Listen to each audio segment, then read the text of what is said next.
I know that if you are struggling to hold together a relationship or you're going through a breakup with an avoidant attacher, you probably are accidentally doing something that is scaring them away. And yes, there is behavior that can keep them around, which we will talk about today. But first, do you want to know what scares me? It's when an empathetic, kind-hearted person, such as yourself, who is only doing your best to please the person you love, is subjected to ear sewage like this. There are 5 ways to force an avoidant to become obsessed with you, according to science. And once you use what I'm about to teach you, an avoidant will never look at you the same way again. We'll start first with way number 1. Build in pressure release valves. Avoidants are a lot like volcanoes. Enough you. Okay, well, you heard it here first. Avoidants are volcanoes. And here's what we know about volcanoes. Volcanoes are dormant until they explode, which any relationship book worth its salt would tell you is dangerous and destructive and unhealthy for relationships. And I literally just watched this video, this Netflix documentary, where a volcano erupted, melting the skin off of people who were excited about the volcano and dared to try to get close to it. All those people are scarred forever. Videos like this are highly insulting. It's like watching the same volcano documentary, but instead of empathizing and listening to the trauma survivors, it's telling you that although the volcano crippled every human in its wake, including you, you need to focus on the volcano and ask the volcano how it's feeling, and make no mistake, the volcano won't even appreciate it. Hello friends, my name is Maria, and for almost 20 years I tiptoed around toxic partners because I was scared of scaring them away.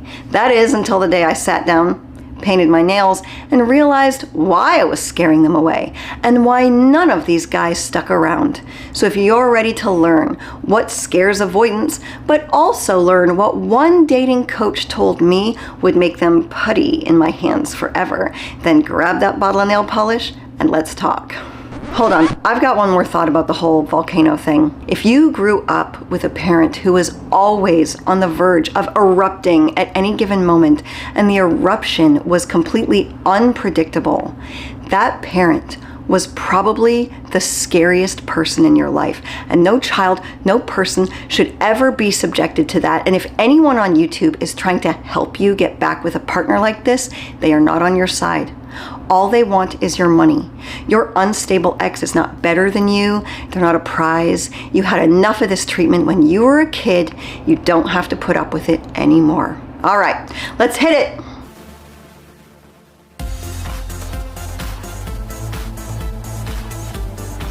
Contrary to what you may have been misled to believe, it's not your anxiety that scares avoidance away. The number one thing that scares breadcrumbing, half-loving, stonewalling, emotional withholding, avoidant personalities away, it's when you have standards.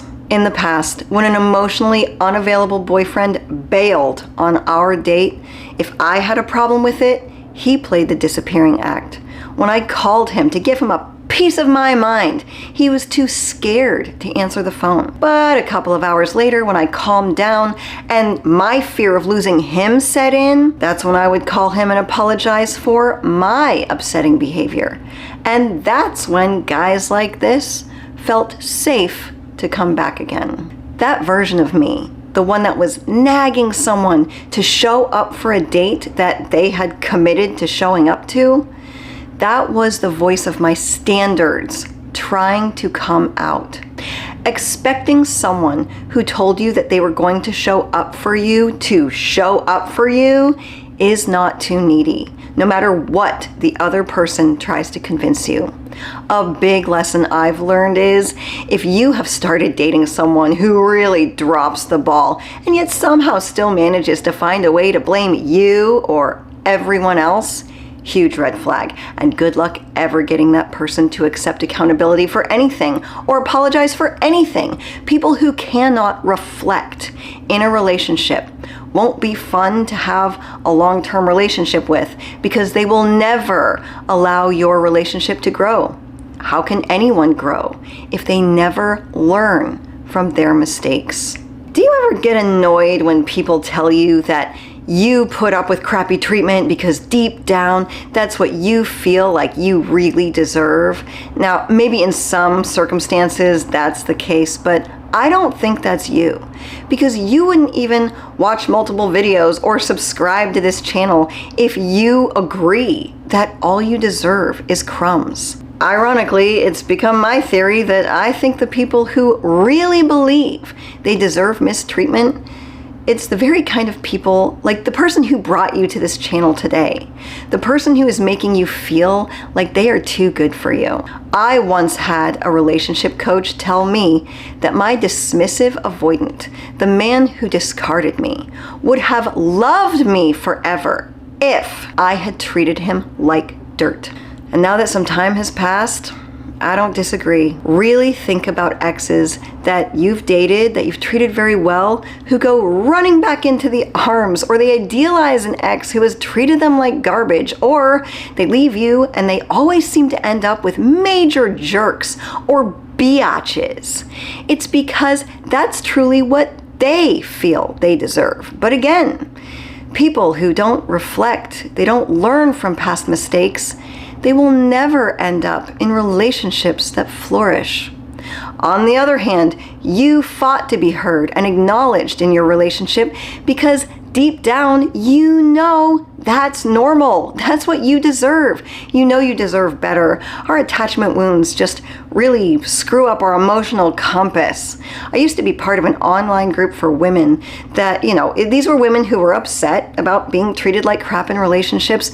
And eventually I got really frustrated because whenever I complained about a guy's trashy behavior, I was continuously told that that's what I thought I deserved.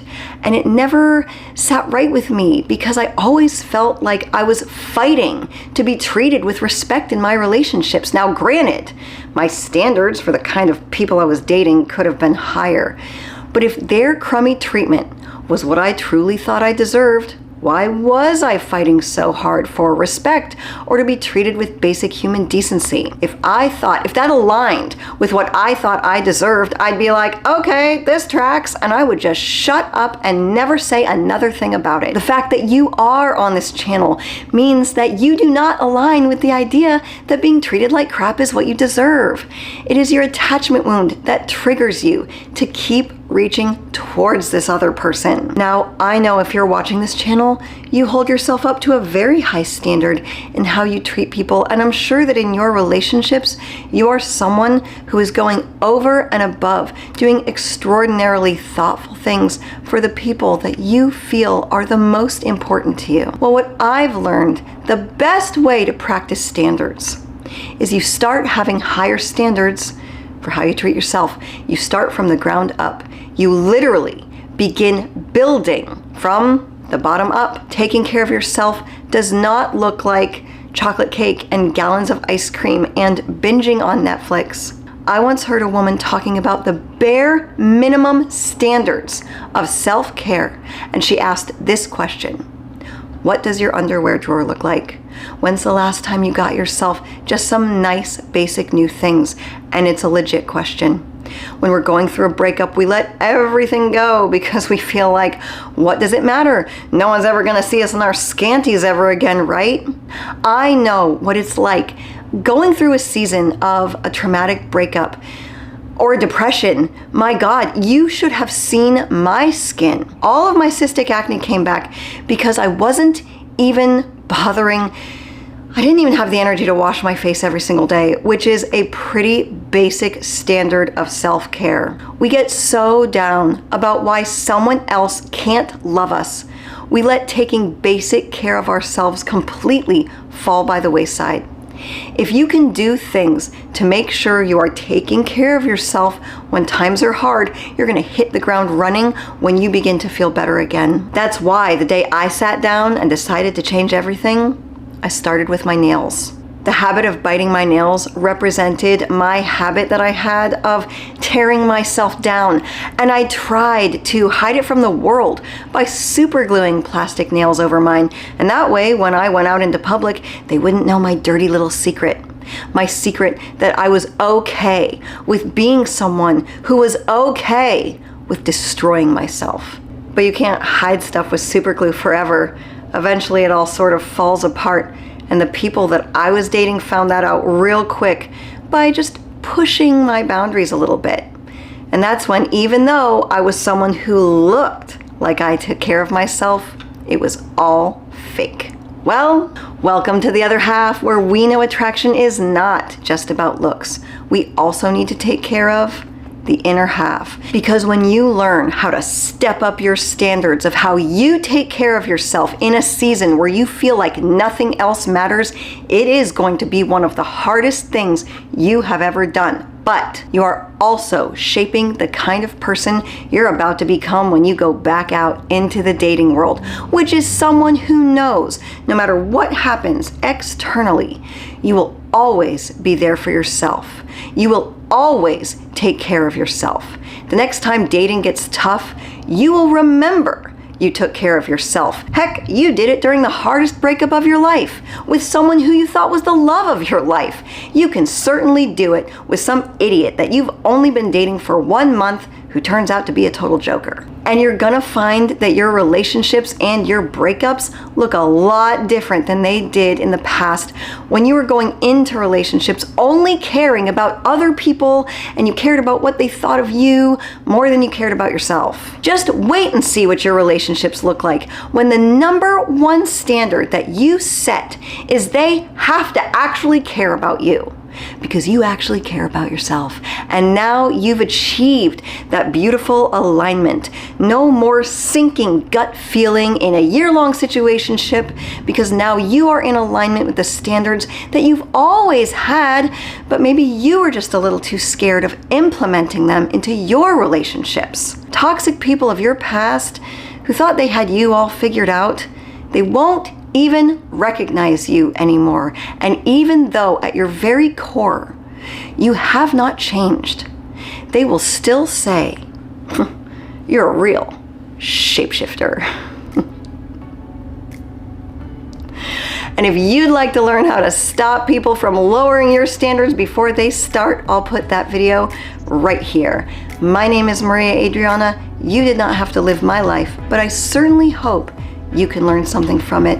As always, thank you for visiting the other half.